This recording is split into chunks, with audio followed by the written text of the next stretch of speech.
царстве Твоем помяни нас, Господи, егда придешь и во царстве Твоем.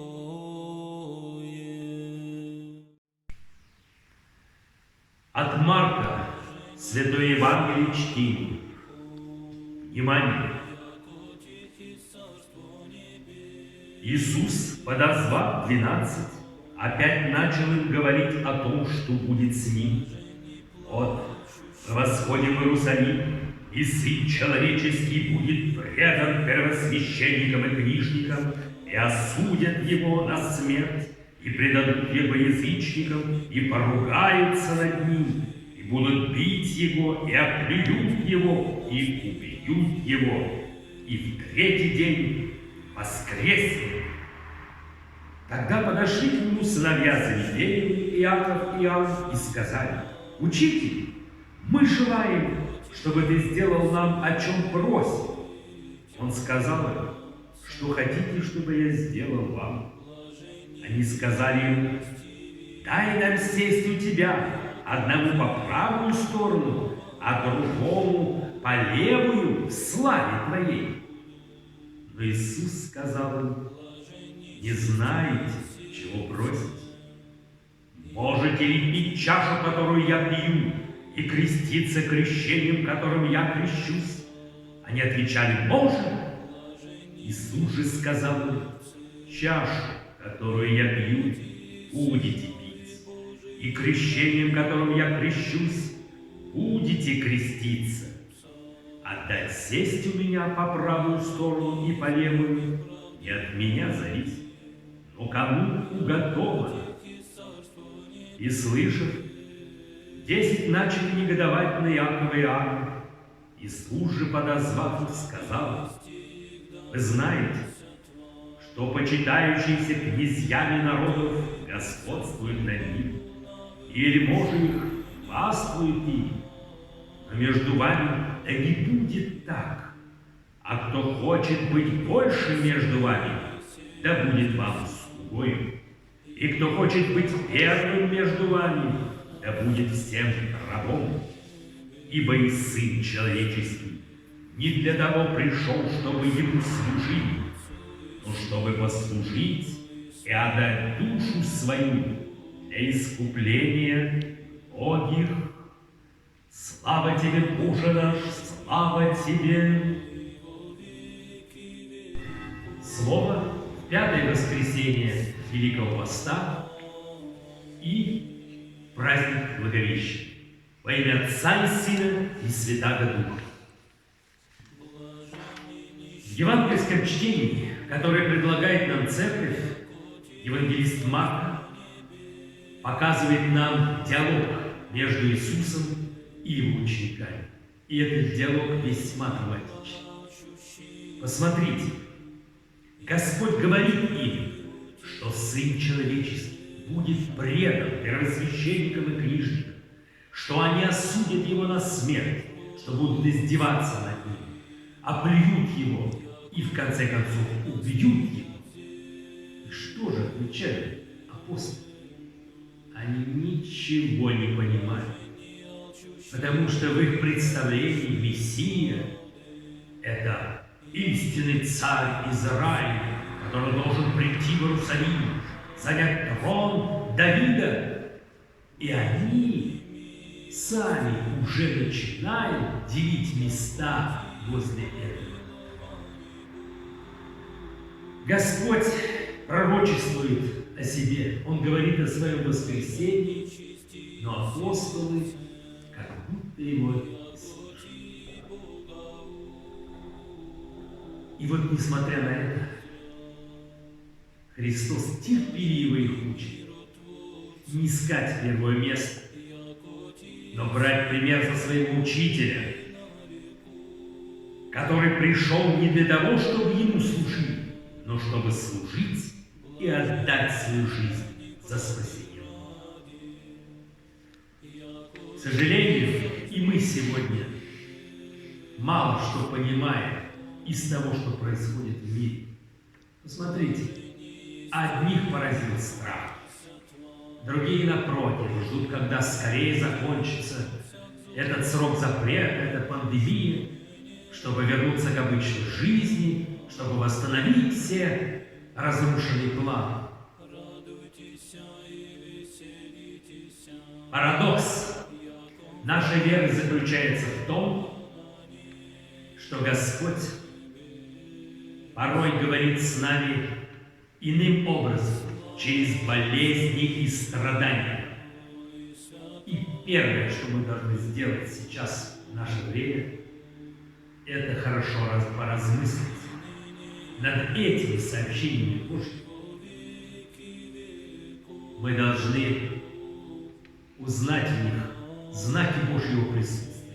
И мы должны быть готовы дать адекватный ответ Господу.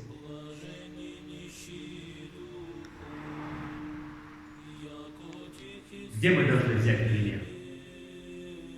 Пресвятая Дева, Богородица, вот пример для нас. Вот не забывайте, ведь она была свидетельницей мучений и страданий своего Сына на кресте. Она смогла все вынести только потому, что была всю свою жизнь покорна воле Божьей. Праздник Благовещения. Что мы читаем? Какой дала ответ Богородица на обращение к ней Господа через архангела Гавриила? «Се раба Господня, да будет мне по слову Твоему». И вот в этом ответе Девы Марии заключен принцип нашего спасения. Если бы она сказала «нет», вы не могли спастись. Она всецело доверяла Господу. А мы сегодня?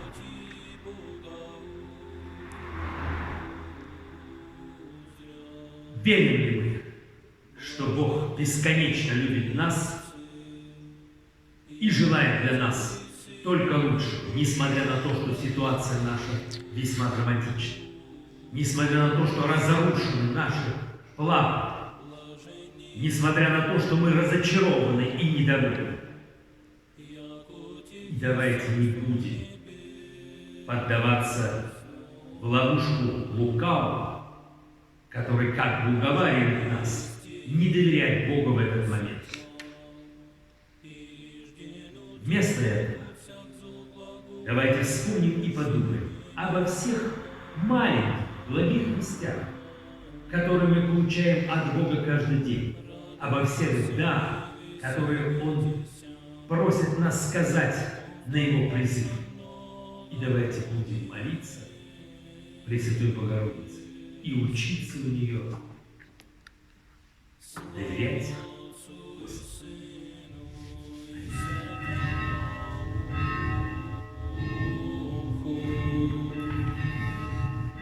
И ныне и присно и во веки веков.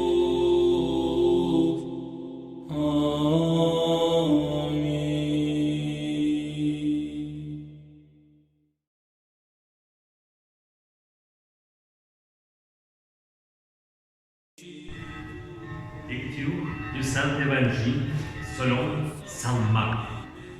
Soyons attentifs. En ce temps-là, Jésus prit les 12 auprès de lui et commença à leur dire ce qui devait lui arriver. Voici, nous montons à Jérusalem et le Fils de l'homme sera livré aux grands prêtres et aux scribes. Ils le condamneront à mort et ils le livreront aux païens qui se moqueront de lui, cracheront sur lui, le battront de verge et le feront mourir. Et 3 jours après, il ressuscitera.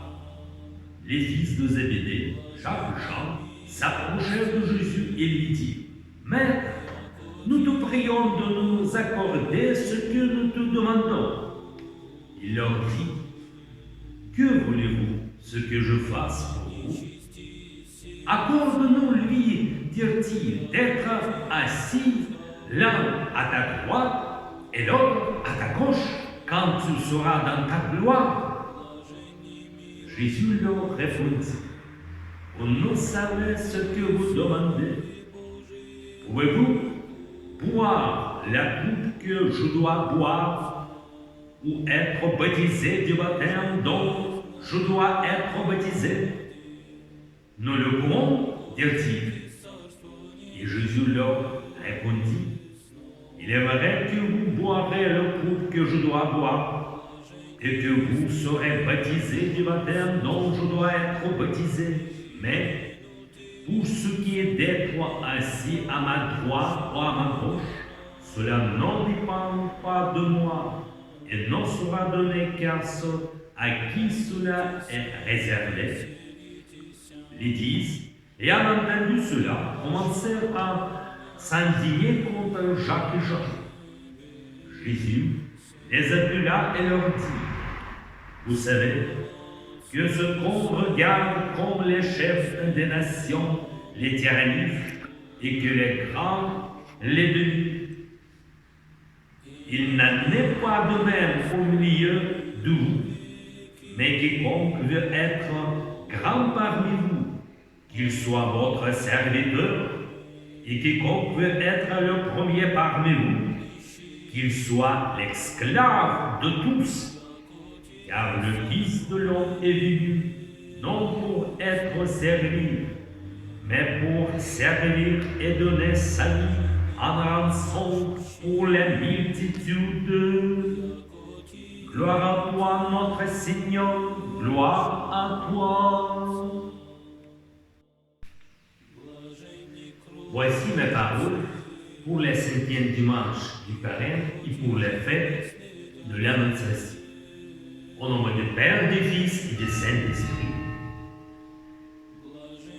Dans l'évangile du jour, Saint Marc nous montre la relation entre Jésus et ses disciples.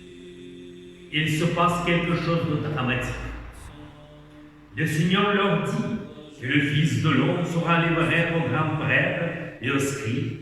Il précise qu'ils le condamneront à mort, le moqueront de lui, le filtreront et le tueront. Que lui répondent les apôtres? Nous voyons qu'ils ne comprennent rien. Dans leur esprit, ils s'imaginent que le Messie véritable doit devenir le roi d'Israël et qu'il doit occuper le trône de David à Jérusalem.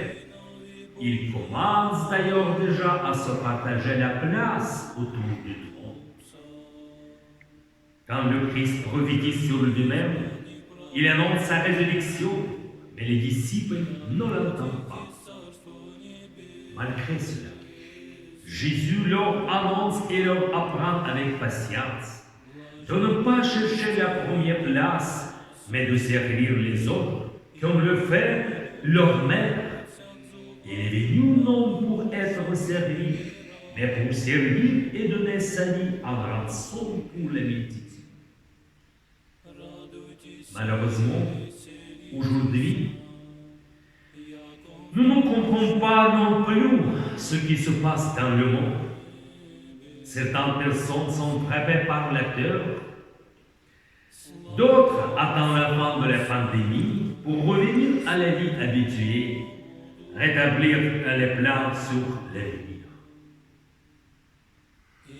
Le paradoxe de notre foi est que les maladies et les épreuves sont aussi les signes de la miséricorde divine envers nous. Tout d'abord, nous devons au moins bien réfléchir sur ce qui se passe. Nous devons apprendre à voir les signes de Dieu qui nous sont adressés. Nous devons être prêts à répondre au Seigneur quand il nous parle de cette manière, par les maladies et par la souffrance. La bienheureuse Vierge Marie est un exemple pour tous. Il a été le témoin de la souffrance de son Fils sur la croix. Elle a pu tout supporter parce qu'elle obéissait de la volonté de Dieu. Dans l'événement de la fête de l'Annonciation, nous nous souvenons de la réponse de Marie à la parole de Dieu exprimée par l'ange Gabriel. Je suis la servante. Que tout se passe pour moi comme tu l'as dit. Cette réponse de la Vierge Marie est le principe même de notre salut. S'il avait dit non, nous n'aurions pas été sauvés. Marie était sûre de l'amour de Dieu. Et nous? Croyons-nous de tout notre être que Dieu nous aime infiniment et veut pour nous le meilleur, même quand les situations semblent être très difficiles? Même lorsque la volonté de Dieu va à l'encontre de nos projets, nous sommes si facilement déçus, mécontents, amers. Nous gémissons si facilement sur notre sort dès que nos désirs sont contrariés. Nous ne nous laissons pas piéger par les mensonges du malin qui nous suggère durant ces moments de nous méfier. Pensons à toutes les petites annonciations de nos vies quotidiennes, à toutes les vies que le Seigneur nous invite à dire au fil des jours.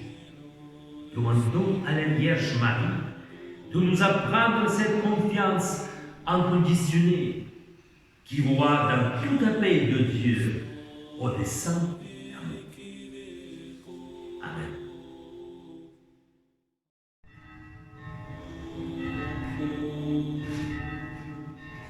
И ныне и присно, и во веки веков.